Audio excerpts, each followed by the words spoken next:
Welcome to this episode of the UK Sports Chat podcast. I'm Joe Williams, and in this episode, some of the UK Run Chat team chat some of your topics that you have sent in via our social channels. So get ready for Katherine, Sherie, and Rachel talking about how they've been motivating themselves, how they keep safe whilst they're out running, and you also hear Rachel tell her boyfriend Martin not to use the microwave while they're recording the podcast. Enjoy. Hi everyone, I'm Sherie and I'm from the UK Run Chat team. I've been with the team for about 5 years or so now, and my current role is to the membership secretary of the UK Run Chat Running Club, and I'm also the face of the Twitter account sometimes as well. So when you hear and you see tweets from the UK Run Chat account, I'll be behind some of those. Hi everybody, I'm Katherine and I live in Kent. I work for the Church of England and I've been running for about 8.5 years now. I've done a variety of events from park run through to a couple of ultras and have more exciting things planned for as and when events can carry on. Hi everyone, my name is Rachel and I am often found on the UK Run Chat Instagram stories. That's probably where you'll recognise me from. I live in Dublin, but I got involved with UK Run Chat when I lived in Exeter and actually was part of the UK Run Chat Exeter running group, actually in person. And then I moved away, but it's been great to be part of the team. And today, the three of us are just going to chat about some topics that have come up recently on Instagram and Twitter, and we just really wanted to have a bit of a catch up. And the three of us met up was the start of this year at the running show in Birmingham. So that was the first time I had met Katherine and Sherie in person, and that will definitely stay in my mind for a long time. It's a good job we did as well. If only we knew at the time that we wouldn't then be able to see any other human being for months on end.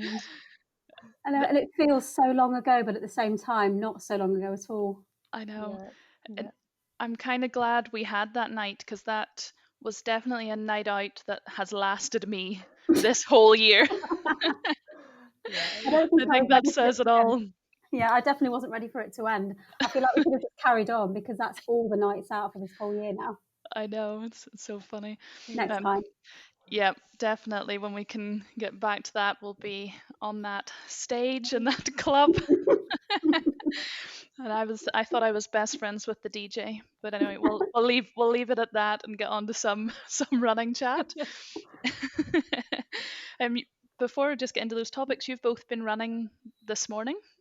Did you have a good run, both of you? Katherine, how was yours? It was very wet, very, very muddy. I was quite glad I'd put my very glad I'd put my trail shoes on. It was at the point where there was no path, it was just puddles. So I had to just splosh through them all, and by that time your feet are wet anyway, so then I just splashed through the lot. I had lots of dog walkers laughing at me, but it was very good fun, and it keeps you moving when you're that wet and cold anyway, so it has its benefits. Exactly. Sherie, what about you? Do you know, I just went out for a 5K, and it was quite an enjoyable one, but I just listened to Katherine about putting trail shoes on and things like that. I'm the worst runner for having the right kit for the right environment and terrain. I'll literally just pop on any trainers that are there, and then I'll just go and hope for the best. I end up doing that, and then I feel sad if my normal road shoes get all muddy, and I have to think they're only shoes. Oh, I know, and the road shoes that I have, they're discontinued. And when I found a couple of pairs of them about 1.5 years ago online, I bought about 3 pairs just so that I had them. But my last ones are on the last legs now, and I'm sad. I've got to find some more. Oh goodness, it's not the easiest thing to do, is it? As we all know. No, not at the moment. But nice to treat yourself all the same. Definitely. So it's good that you both got your run done this morning, as one of the questions or topics that has come up is about motivating yourself to get out running, I guess, this time of year when we've got the dark evenings, the weather's pretty miserable, be cold, it's wet. So it'd be good to talk about how you get motivated to actually put your shoes on and get out the door. And I think especially this year, when for a lot of us we can't meet up with our running groups. So you are trying to motivate yourself. So I guess we can stick in this order just to get some points out there. But Catherine, do you have any tips or ways that you motivate yourself at the moment, or are you finding that difficult as well?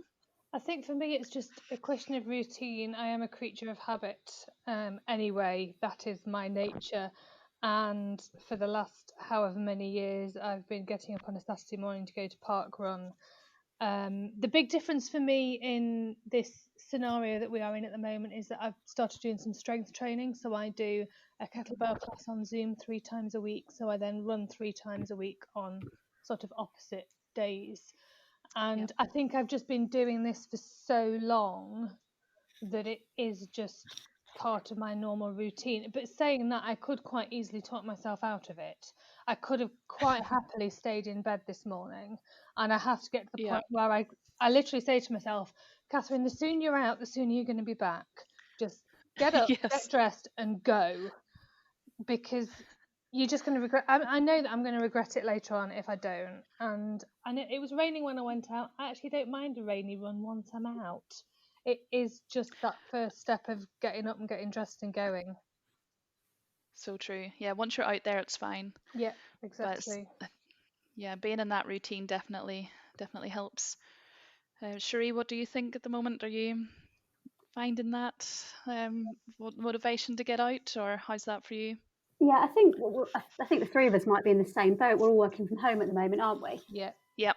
Yeah, and I think working and living in the same place can be so suffocating, especially when you are actually in a lockdown environment as well. So I think previously where we'd come out of lockdown and it was a little bit more freedom. Now we're back in lockdown. I think all of us are, aren't we? Yeah.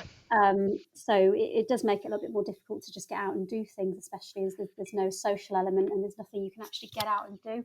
So I think if I didn't have that motivation and that commitment to get out of the house, I think it'd be quite detrimental. I think to mental health really. Yeah. I don't think it does anybody good to stay sat living and working in the same place for days and days and days on end. And there's very much a danger that could happen. So yeah, I try to get out no matter what the weather because I always know how peaceful and how much clarity of thought I think running gives me, and just reinvigorates you a little bit, doesn't it? It doesn't matter how fast or how slow, but when you're out the house where you've been all day, or if you're doing it in the morning, which is what I tend to do, just gives you that break from the norm, I think. Yeah, I'm definitely the same working from home and sitting at the laptop all day at my kitchen table. And I'm in a flat, so it's my kitchen, dining room, and living room are all Mm. one Yeah, me room. too. Yeah, So same. sitting at the same spot, and definitely if I go out for a lunchtime run, I come back feeling a lot better. And I think that's what motivates me, knowing that if I didn't do that, I'll Yes. kind of feel terrible. I'll probably be in a bad mood in the evening and just a bit out of sorts. So I think that's motivation in itself. I think especially getting out at lunchtime to try to get some sunshine or Yeah. daylight at least. It might not be that sunny, but at least it's not dark. I think is good motivation to get out earlier in the day to help with that. Yeah, And I that's was been the biggest difference for me is that I've pushed myself to get out at lunchtime when I can, and I'm lucky that I've mhm, got a very supportive team who, when I go, does anybody mind that I go for a lunchtime run? They're always, no, absolutely yeah, fine, off you go, and it means that I'm out longer than I'm technically entitled to for my lunch break, but I'll then work a bit later. And the yeah, unexpected bonus that I've discovered in this is that I push myself harder because I know that I've got to be back and I've got to be back at work. And this isn't my team putting any pressure on me. This is me putting pressure on me. But I am doing that circuit that I do. It's up the road, round a little nature reserve, which is beautiful. I'm very lucky it's on the doorstep. I'm back home. And I am doing it quite quickly because I know that I've got to be back and I've got to be back at work. And mhm, that actually means that I've sort of got a speed session in there that I've not had for a yeah, while. Yeah, I must say I really struggle with the idea of getting out at lunchtime, and I don't know if other people experience this, but I feel that guilt about middle of the working day and actually going out, and I constantly feel like I should be working, even though in any normal environment I say I'd have a lunch break. I probably wouldn't, just because of the nature of the way my role works. But Hmm. yeah, most people would have a lunch break and not feel bad about that. But I've really struggled working from home, actually not feeling guilty, trying to go out at lunchtime and just get that breather. So if I don't go out in the morning, I find that I won't go at all. I mean, Yeah. I'm very lucky Funny. because my employer has been specifically saying to people, make sure you do go out at lunchtime if you can get some daylight. That's better for everybody. So my ears Mm. pricked up at that point. Like, ha! There's I, permission. I have Yeah. official permission to do this. Not that my team certainly would not have said no because they're great. And even when we're in the office, I'd sometimes go and run at lunchtime. But it was nice to kind of have that from the upper echelons that they're giving us our The actual upper echelons as yes, well. yeah. Yeah. Yeah, I think Bless you. my employers also recognised that actually quite recently. Last week, they introduced for everybody that's still working, they introduced the concept of a golden hour, which was instructed to be your time taken for you between the hours of 1 and 2. And they were very Oh. specific about that. Can't be, meetings can't be scheduled there. You should be doing something for yourself or getting out. It doesn't stop me from thinking I should be doing work, and I don't think it will change the habit of my lifetime, which is if I don't run in the morning, I won't run at all. But it's good, I think, that employers are recognising the impacts of Mm, working from home and giving individuals that sense that they feel empowered, that they can do what they want, and that can include getting out for some exercise. that's really Yeah, good. definitely. I don't think I would be able to run at lunchtime if I was in my office just because of there is a shower, but it's in the cleaning cupboard, and if there's more than one person going out, then it's you would be fighting over who's having a shower and things like that. So I'm probably benefiting more from working at home and being able to do that. Mm. Um, That's good. but it's funny you should say about feeling guilty because my brother has just recently started his first ever like grad job, and he's obviously working from home, but he's got into running recently.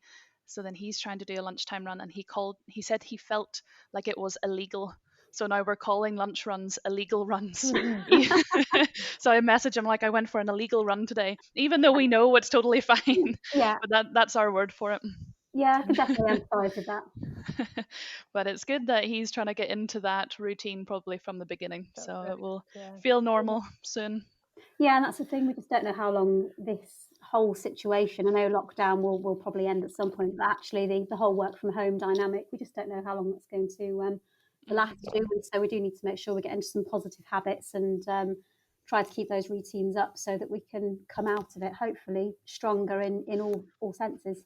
Yeah. Definitely. And I was thinking of some other ways because with the lockdown and we can't really run in groups or with too many other people. So, other ways to keep yourself motivated. I guess we have, well, virtual runs, which we can come on to now, but maybe you could tell a friend that you're going to go for a run at a particular time, and they could be across the country or somewhere else, and they maybe plan to run at that same time, and then you could message each other afterwards. I haven't done this, but I just thought that might be quite a cool way to have that accountability when you're not actually with the people. Yeah, So you could that do could it. be quite good. You could definitely do it one of two ways that way, couldn't you? It could just be a nice little social run. Maybe you could even be chatting to each other if you've got the facility to run and talk at the same time Yeah, over the phone. Or it could be a little competition between the two of you. Well, let's both go out for a 5K. Let's set off now and let's see who can get back the quickest or something like yeah, that. There's yeah, loads of ways, I think, and that's a really good idea. that'd be quite cool. And our running group has actually come up with a challenge for November, and it's a bit like a bingo card. And I guess some of the virtual runs, like the runner one we did in October, had this where you would try to get selfies with certain things and different types of runs. We had run under the stars, so that was doing a nighttime run, and we had one actually over the weekend. A lot of our running club were doing it, where you had to run around and take selfies at churches. That was the topic.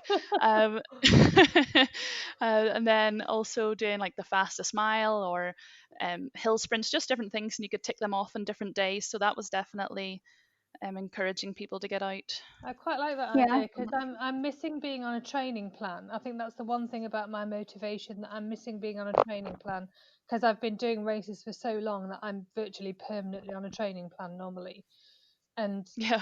having to think about what run I want to do at any given time is just kind of an added complication. So to have a little bingo card of, oh, I'll go out and do some hill sprints, or I'll go out and do a night run or whatever, would be quite fun. Yeah. Yeah, do you know, that's a really good thing for what you were just saying about training plans, Catherine. I think it's very easy if you don't have a plan to just fall into a routine of just going out for a plod. Yeah. And then it does run the risk of becoming boring, and that's when you start to give up, don't you? Yeah. So yeah, things like that. The bingo idea is a great idea. That's a really good one. Yeah. I think having a plan or a goal, Mm. it's hard this year without having our actual races and events, but with so many virtual runs or virtual events happening, that is another way to keep yourself motivated.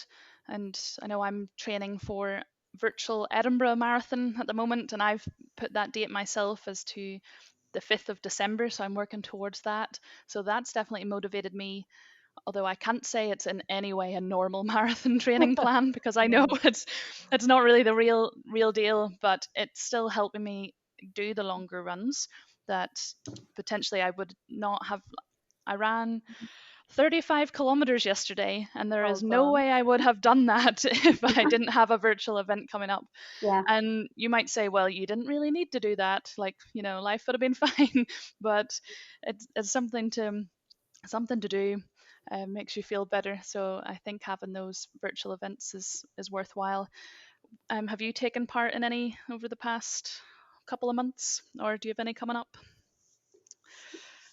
No, Whether I it's must, an I event or must, a month? I must say it's not a concept that's ever really engaged me, and I don't know why. Hmm. I'm not sure why I don't sort of engage with them and participate in them. I just like to run, but run safe. Yeah, And then I think the thing I enjoy about races is the people. So I don't think it makes me really engage with virtual races because I enjoy actually yeah, being around the people and meeting everyone from the UK Run Chat community. That's one of my favourite things about an actual race. So a virtual run has never really engaged with it. At the same time, I do see on Twitter and on Instagram when people are training for the same virtual races. When we had obviously the virtual London this year, I saw everything explode all over Twitter. It was really nice to see that sense of engagement had gone online as well. So I may hmm, have to rethink my views on virtual races because it yeah, does sound fun. But I think I'd probably do it for something a longer distance rather than a shorter one. I'm not really hmm, bothered about getting a medal for a 5 or a 10K. I don't really like. I don't know. I hmm. don't feel like I get that same sense of achievement as if I'd done a virtual half or a full marathon. So yeah, I think that's probably what I need to do going forward. Yeah, completely understandable. And I think the virtual London, that's what motivated me to actually plan a date for my virtual marathon. I Mm. wasn't really that bothered about doing it because actually for Edinburgh, you can do runs throughout a week. You don't have to do it all in one go. But I saw everybody doing London, saw things on TV, Twitter, Instagram, and I was like, oh my goodness, It looks I amazing, doesn't need to do this. And I know it's not going to be the same amount of people on the. I could be the only person doing a virtual marathon on that day, it? but it did it did kind of spark that motivation in me. Catherine, what about you? I was very lucky that I managed to get an actual real life race in last month, just Oh wow. before everything locked down again. So I do have a fairly recent, very nice wooden eco-friendly medal Oh from cool. the Thoresby Half Marathon in Nottinghamshire, which was mid-October. I haven't done any virtual races, so I haven't done a virtual one that is a specific race, but I've done a few Hmm. recently of the ones where marathon in a day and run around the world Oh and they yes. leave nothing but footprints, and I'm going to be doing run up to Christmas, which are the kind of month long do it as an individual or as a team type thing. Done those for the last few years, and it just keeps me motivated and keeps me running, and I'm in the sort of Twitter chats with some of the people, and it's quite nice just to have that sort of encouragement from other people who are getting out there. And if you've perhaps had a run that wasn't so brilliant, that you go, that was a bit rubbish, and they go, it's fine, it was a rubbish one, Yeah. next one will be better. And it just helps you sort of pick yourself up again a bit, which helps me a lot. And they're just really nice people, so what can be wrong? I totally agree. It's so nice having everybody on Twitter. And it's almost like nobody does a bad run. There's always somebody telling you, no, you went out there, you did it. well Yeah. done. And yeah, it's a nice feeling. Yeah, especially now when it's so easy not to go out.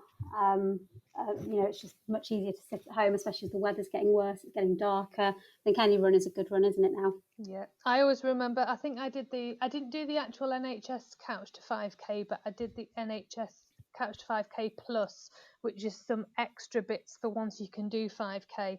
And I think the very nice lady on the podcast is called Laura, and she always used to say, "Remember, any run is better than no run at all." Mm. Yep, definitely agree. And Catherine, how was the actual race that you did? It was I don't great. remember what that's like. I know, it was very strange. They did very, very well. It was excellently run. I was very impressed. You wore masks in the race village. They discouraged sort of hordes of spectators going with runners. The toilets were being cleaned after every use, which was a delight. They did staggered starts, so there was only small groups starting at any one time. And then obviously the course is basically through what would have been part of Sherwood Forest. So it's very Wow. beautiful. It's sort of the grounds of what would have been a country estate and is now a bit of a swanky hotel. So once you're out there, you're in the middle of nowhere, you're in the countryside. You saw a few people max at any one time, or certainly for me. Yep. So there wasn't any worry about distancing from people once you were out running, and it was just really Yep. nice to be doing something that felt a bit normal. I've Yes. raced Oh, so that would much be over good. the years, and as Sherie just said, it's the seeing people at races that makes the race for me. I love the running side of it, but it's the seeing people before and after that is just the icing on the cake. And I managed to see a couple of people from UK Run Chat before we set off, which was lovely. It was really nice to be able to get to see real human beings that I know. I know. I'm really sad because I was supposed to be running that race as well. I was meant to be doing the 10K, but foolishly, instead of coming up and staying over the night before, I thought I'll drive up from Bristol in the morning. That's no problem. I do Bristol to Nottingham all the time. And then the M5 messed me up around about Birmingham. That was so Oh So no. sad. I know, I was devastated because it looked like a really good day. It was And lovely. Sorry, I as don't want Paul to said, rub it in. it was so nice. It was awful. You wouldn't have enjoyed it at all. Oh, I'm so glad to hear that. No, it was it was disappointing to have missed it, but never mind. I'm sure we'll all get those opportunities to race again, hopefully next year. Yeah, hopefully. So I guess another thing related to um, running at this time of year, we've talked about some ways to motivate ourselves, but there is another aspect with the dark evenings and I guess dark mornings as well, is the safety aspect, if that is a concern to some people. And it is for me, depending on where I am.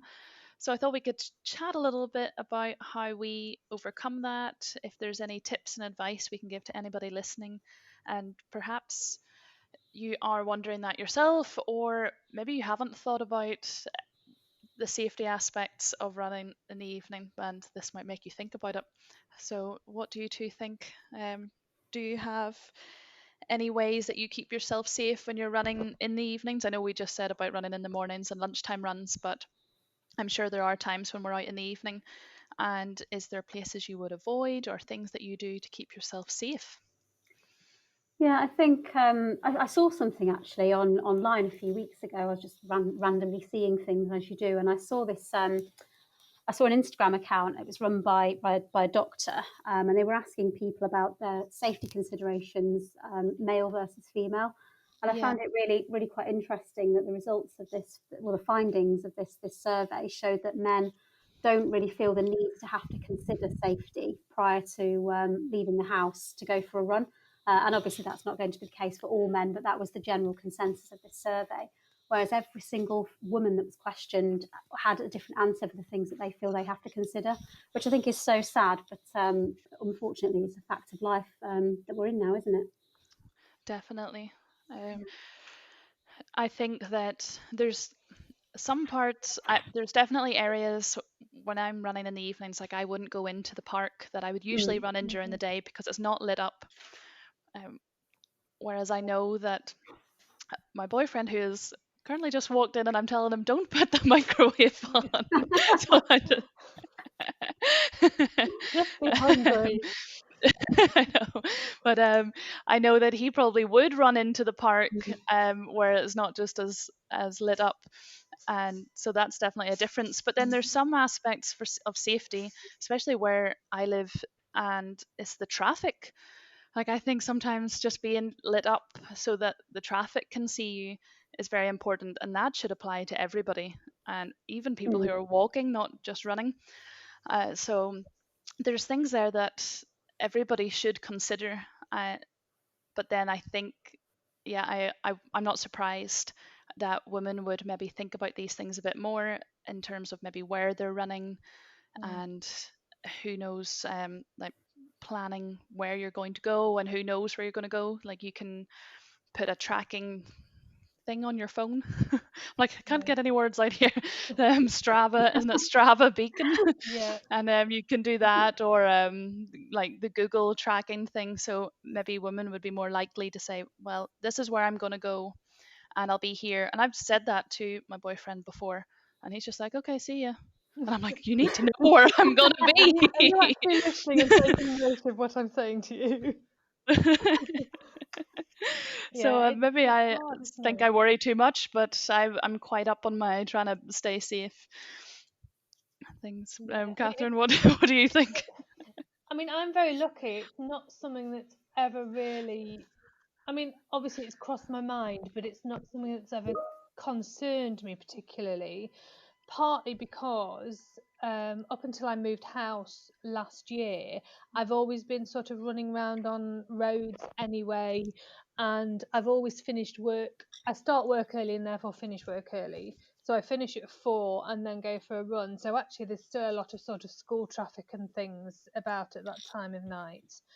So I've never really had any concerns about security and safety. It is interesting though, because I suddenly spotted a route that I'd never been on last week. So I thought, oh, I'll run up there. And albeit it was a very main road and there was a lot of traffic, and it did have street lights, but it was still actually very dark because there were some very, very big trees lining the road that were in effect blocking the street lights. And I did think, if somebody jumps out from one of these driveways and grabs me, nobody would be able to see, for all that I'm on a main road with streetlights. So actually, I'm not going to run up here again in the dark. Mm-hmm. Yeah. And as you say, with the parks, I went out a couple of weeks ago at 4 o'clock and it was still just light. So I managed to scoot through one of the little parks that's at the bottom of my sort of housing estate. But it was falling dusk, and I remember thinking, oh, I'm not going to be able to do this again at this time of night. Because it is another week or so, and certainly by now it will be dark by that time of night, and it's not something I would do, is run through a park at night in the dark on my own. No. And it's a shame we have to think like that. I'm always in a bit of an argument with myself when you see these things about, oh, women need to make sure they let someone know where they're going and take well-lit routes and only run on main roads. We shouldn't have to, but we do. It's an unfortunate fact of life that we do have to take these things into consideration. I know, I totally agree. I'm on the same side of it should be the other people that, it shouldn't be us that's worrying. But what about taking your phone with you? Do you always bring your phone on a run? I always have my phone with me, yeah. Yeah. Oh, I don't. I'm really bad for anything. I don't want to carry anything. I literally have shorts, t-shirts, trainers, Garmin, and I safety pin my keys to my sports bra, and then off I go. I literally have nothing. Yeah, I think the only time I'm likely to carry my phone with me is if I have my my Camelback for a longer run. It's just because then I can put my phone in that. But no, I'm really bad. I need to be better and think more. But saying that, I am mindful of my routes. So I live near some really nice trails, some really nice woodland. I've got all the loads of cycle paths near me, which are really nice and quite peaceful to run on. So I'll run on them when I feel it's safe to do so. But I certainly wouldn't go into the forest in the dark. I wouldn't go into the trails in the dark, even the cycle path to some extent, because it's not very well lit. So even if I've got no phone or anything on me, wherever I choose to run is usually well lit and fairly densely populated. So I would feel as safe as I could be. Yeah. It's a shame I you had a only funny. felt. I'm sorry, Catherine. I was just thinking the other night that I would actually love to get my head torch out and go for a run around the nature reserve at night. I just Yeah, think that I would be think really fun, because I've done a couple of night races and it is a lot of fun, but I just think it's not a very wise idea to do it, and it's a shame. yeah, I remember Endure a couple of years ago and going for a midnight run around Bramham Park in Leeds, and it was so much fun and so nice and a really nice experience. And yeah, it would be great to be able to get out at night of my own accord, but I just don't think it's practical. No. Well, I had a funny moment recently where I was on a usual route and it's quite residential around me and on a road where there's traffic, and so just running along and traffic on my right hand side and trees on my left, and honestly a guy did just climb over the fence from the trees right in front of me, and he just kind of looked at me and I was like, and I said hi. I didn't really know what to do, but I don't really know what he was doing in there. It wasn't threatening, but I was just like, who is this person? What are you So, doing? and I just kind of ran on thinking that could have been a really bad moment, but I think nature was maybe calling, but it just seemed a bit strange. It's quite surreal, isn't it, though, when you're in that situation and you don't know what to do. I remember this was I years know. ago now, but I'd finished work and I decided it was relatively dusky, but there was a main road and I thought I'm going to go for a run. So I started running and I heard a cyclist behind me, so I moved over to let him pass. Carried on running, didn't think anything about it. Noticed he'd not passed, so I moved over again just in case I'd not left enough room. And he still didn't pass. So I turned my iPod off and I carried on running, just being a bit more mindful. And he was still cycling really slowly behind me. So then I Oh, stopped. weird. Yeah, it was very weird. Then I stopped and he circled around and cycled in front of me and then blocked my path. And he just said to me, "What are you doing?" And I didn't know what to say. I was like, "I'm out for a run." What does it look like? But then, What I does mean, it like, look I don't know like what else I'm to say. doing? Then he said, "Where are you going?" And I was like, "I'm going home. Like, I'm going home. People are expecting me," kind of thing, like loud and clear. Yeah. And then he just still stood there and stared at me, and I got really freaked out. So I just turned around and ran back the way I'd came, like towards my house. The worst thing about that was that the run so far had been all downhill, and now I'm trying to get Oh on. no. I was running all the way back uphill. Oh goodness. And did he follow you more, No, or? no, that was it. It was just the weirdest thing. But it was, as I say, when I'd set out on the run, it was dusk, but the road was still relatively busy with the post-work traffic. But all of Yeah. a sudden, it seemed to get dark and quiet really quickly. So yeah, you definitely need to be mindful of the time. And as I say, that was just Yeah. a very odd experience. Yeah. And one thing you said there was you were turning your music down, which is something else I was going to say. Even though I'm trying to stay to lit up areas and wearing high vis and all of that, I will still listen to music. I'm not letting anything stop me from doing that. And I know people will say that you're not really aware of your surroundings, but anytime I come up to a junction or I'm not sure about something, I will turn it down or just pause it.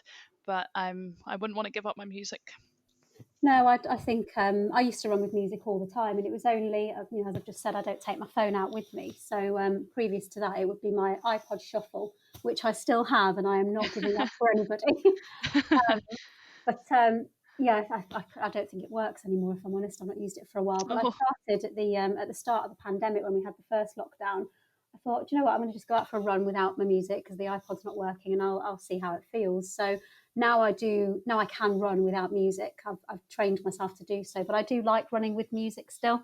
mhm, And I think if you want to, you shouldn't be forced not to. exactly. Mm. Yeah. I've got some of the bone conducting headphones, which are helpful for Oh, being yes. able to listen to things, but also have your ears unblocked, literally.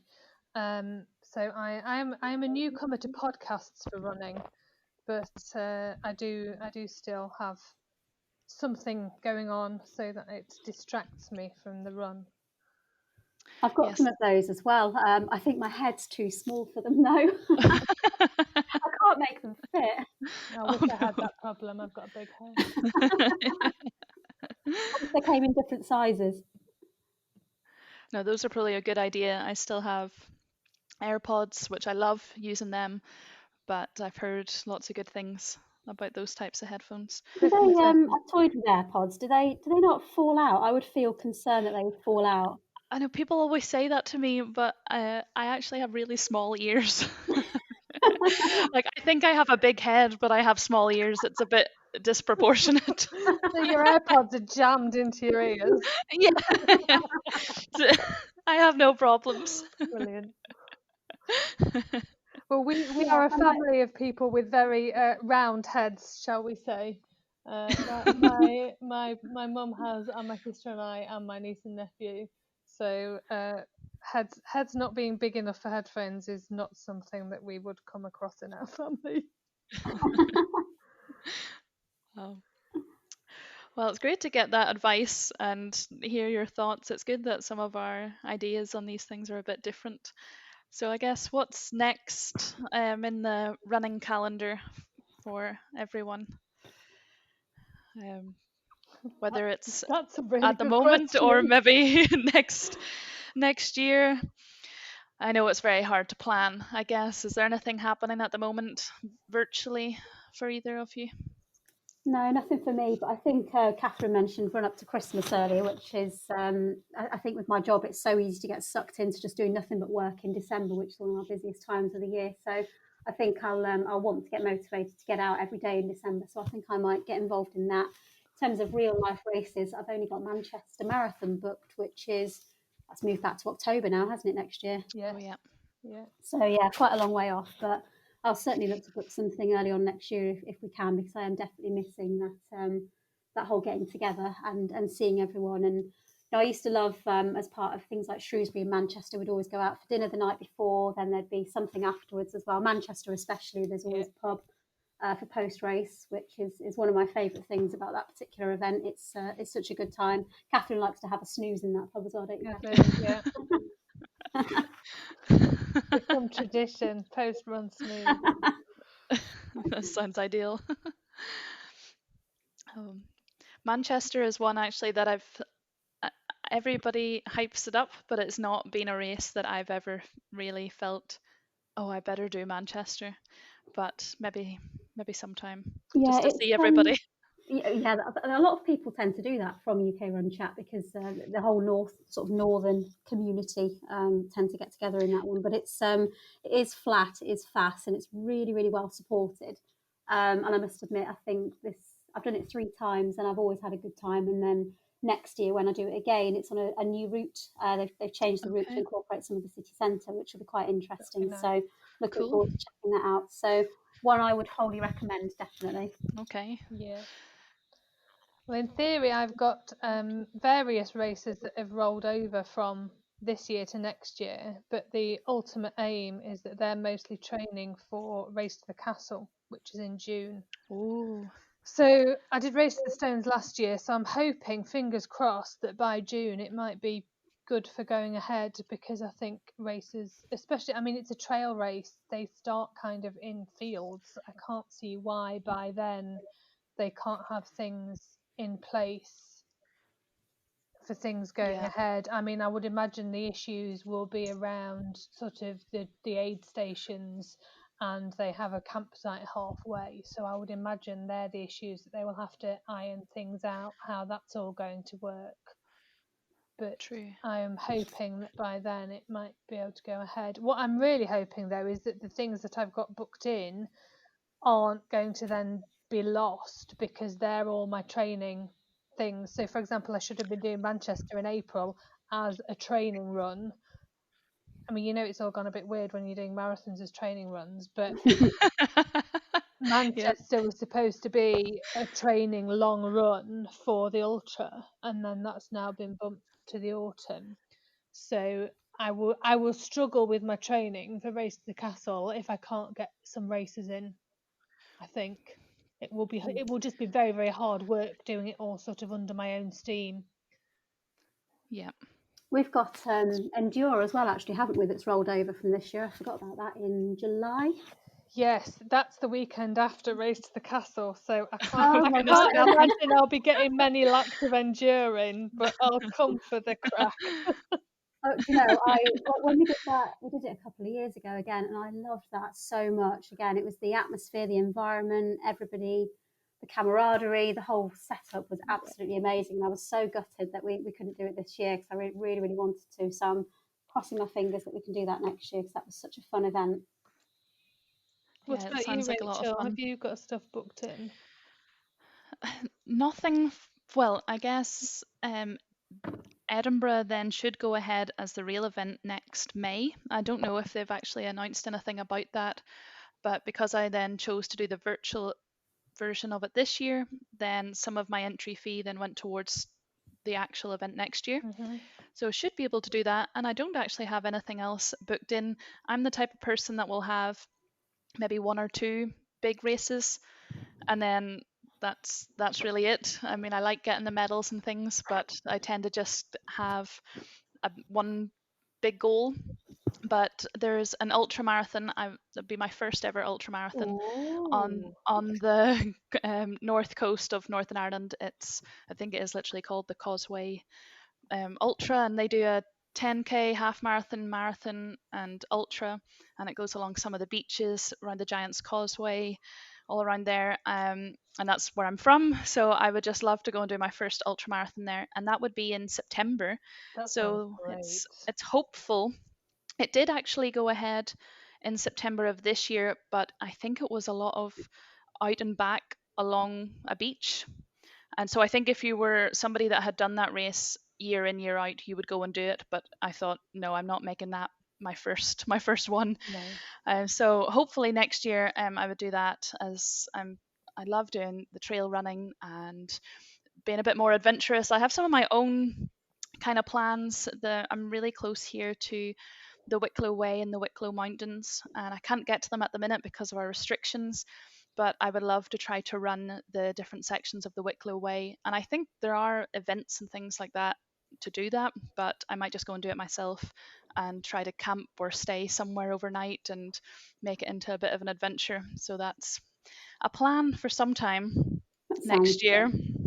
I must admit, I've never considered an ultra. I've been almost coerced in and out of doing them before, but it's not something that's ever been really high on my agenda. What makes you guys want to do them beyond the marathon?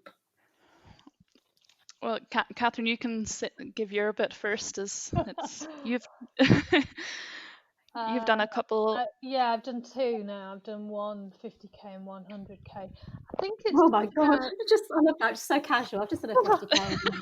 It's fine. I ran 5k this morning. It's cool. I still can't quite believe I've done them though. That's the madness of it all. I still can't quite believe I've done them. And then of course I did that thing where we finished the Race to Stones last year, and we're never ever again, never ever ever. That was hideous. And then within 2 weeks we were texting each other going, "Oh, there's an early bird offer. Shall we enter? Yes, let's do it." Because Race to the Castle's a new one in their race series for next year, so I think that's what enticed us. Oh, that's to do cool. it. That's what was tempting. Oh, you've got to complete the trio, haven't you? Well, exactly. Now we've done one. If we then do two, you've got to do the others. So Exactly. I think for me, I think it's just seeing what I can do. And I know that sounds incredibly cheesy, but I never thought that I would take up running in my late 30s, and I never thought that I would be probably the fittest I have ever been in what is now my mid 40s. And I'm loving it. And I'm just loving seeing what I can do, both with running, and I mentioned kettlebells earlier. Doing the extra strength training is really paying off with my running as well. So that's something else that I'll look to carry on even once all of this madness has gone and we're back to normal, because it's obviously doing me a lot of good. And I think it is just about that, and it's about I do most of these races with other people. And certainly the ultra I did with somebody, and I will be doing it again with the same person. And it's not just a social thing. That's a ridiculous thing to say, but sharing the whole experience with somebody else and being out there and we were out there for 26 hours. Oh my word. Non-stop, no sleep. And I think for me, it was things I expected walking through the night to be absolutely hideous, and I expected to hate it, and I loved it. And I can't tell you Mhm. why I loved it. I think it was just because it was nothing like I'd ever done before. Mm. And we stopped at one point. We were in the middle of nowhere. We switched our head torches off, and you could just see. I'm getting all poetic now. You could see the moon and the stars that you don't get because of light pollution, and you Yeah. could hear things in the undergrowth. And it was, oh, I wonder what that Oh, is. wow. You could hear an owl, and you can hear a this, and you can hear a that. And I think it was just so unusual. I'd never done anything like it, and then it just makes me want to do more of it, I think. Yeah, Oh, it sounds very mysterious and magical. Oh, it it was does. great. It was great. I mean, it was I think I'd painful, be but it was terrified. great. Yeah, I wouldn't want to do it on my own. I wouldn't have the confidence to do something like this on my own. But Hmm. doing it with other people it was just a great, great experience. What's made you want to Yeah. do one, Rachel? Well, even as you're describing that, I've like got this big smile on my face, like, oh, this sounds so good. I just want to go do something like that. Uh, I really like I think you said something similar. It's just showing what you can do. It's a bit of a challenge to yourself. Yeah, And even doing these long runs at the minute for the marathon, you do get into like it's uncomfortable, but I'm running along thinking to myself, like, I actually love this feeling, knowing that I'm pushing myself forward here. I'm the one doing this. It is a bit crazy, but it's good fun, and I just think I'd like to try further than the marathon distance. And I guess what appeals in terms of like a race is that there's no time expectation on, Mm. well, not for me. I'm sure there maybe is for people who actually race those sorts of events, mm, but with the marathon, I am still trying to get a sub 4 marathon, and then it's the same with maybe trying to get a sub 2 half marathon. I'm not saying that you have to do that, but there is that kind of sometimes an expectation, or yeah, people ask you about it, whereas I know with an ultra you're just trying to complete it, and that is such an achievement. And they're all so different, so you can't really compare. You wouldn't really be able to be like, oh, they did it in that time. Mm. And I hear there's really good snacks Yeah. along the way, but a lot of them, and I'm all about food. So if I can eat along the way, like, that just sounds like my perfect day, just plodding along, beautiful scenery, having snacks. I think that would be good fun. Someone once described an ultra to me as being a series of 10Ks with a picnic every 10K, which I thought actually sounded like a very, very engaging way of getting people yeah. on board. It's all very Yeah. civilized, and I think that's right. I think it's certainly for me. It's just easier to get your head around it if you break it down into the. Yeah. Mhm. And we were certainly doing that when we were out there. Oh well, it's only 10K for the next pit stop. We can do that because we can do 10K. And it's all the mind games Yeah, that you're playing with yourself, regardless of the fact that you've already done 30 or 40 or I 50 know. or 60K. It's just another 10K. You can do that. I can do 10K. Yep. I know you have to. I'd say the same thing to myself, even for marathon training, and it's just trying to forget that you're already exhausted. No, it's Yeah. just 10K. Yeah, I think I do the same. I break my marathons down into park runs. So it's just eight and a bit park runs, 8 and a bit park runs, and I've got this. So we can all do a park run, can't we? Yeah. I know. My brain goes a bit crazy though, and I'll maybe split it into 10K sections of the marathon, and then I honestly get so confused, and I think I'm finishing at 30K. And even though, like, what distance the marathon is, but my brain goes crazy, and then I'm like, no, there's more to do. Yeah. There's no way I But can I do can't think any straight. form of maths when I'm doing a race. No. It did distract me one time. I think when I was trying to get my first sub 2 hour half marathon, and I was tracking it in miles at the time, so it's 9 minute and 9 second miles. If Hmm. you keep to that, that will get your sub 2. And I honestly, I didn't have it written on my hand or anything, but I was just playing that over my head. Okay, so 9, 9, 18, 18, 27, 27, going on like that. And then, yeah, eventually got a bit delirious and lost track, but I did get there, and I did do it. But it was a distraction for a while. Yeah, I think just talking about times there, I think times are definitely personal to everybody, aren't they? But that's probably what's partly stopping me from moving on to an ultra distance, because I am also seeking that elusive sub 4 in the Mm-hmm. marathon. But I'm conscious that I feel like I'm getting slower, so I really want to work on my speed, and I don't know if that will be difficult to do if I start training for a much longer distance. True, because I Yeah, think for an ultra, I would just be focusing on long, steady runs, but that's Mm, probably different for people. I know for marathon training, I would try to do speed sessions. At the moment, I'm not. mm. I'm just covering the distance for this. But yeah, I would almost, in my head, I agree with you there. It's like speed work or ultra. yeah, Yeah, But yeah. other people can maybe do both. I'm not sure. No, it's I interesting don't you think I'm say that. capable of that level of multitasking. Was when I was doing my first marathon training, someone said, "Oh, your park run times will drop. You'll start getting PBs left, right, and centre at park run," and I absolutely didn't, because I think my brain is just it's one way or the Yeah. other. Your marathon training say you've got to run quite slowly, and even at Hmm. places where I could have run more quickly, I wasn't, because I think Mm. my brain was just so much in the zone of your training. You've got to keep slow. Yeah.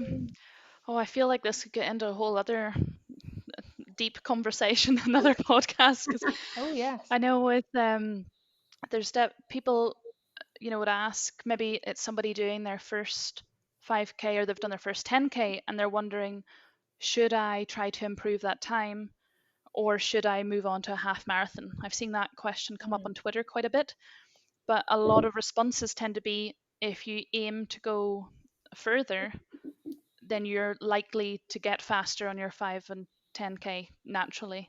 And I know you're saying that that didn't happen for you, Catherine, but I feel like that would be the case for most people. Like if it's your first time kind of ever Mm. going to a further distance, and yeah, yeah, there's lots of different ways. I'm sure everybody has different opinions on all of those things and different experiences. It's not just as easy as train for a marathon and get a park run PB. That's for sure. No, I think, like you say, different experiences and different views from different people. It all depends on how you approach your training first of all, and I think how you approach those shorter runs when you are training for a longer distance, because you probably would have the fitness to go faster.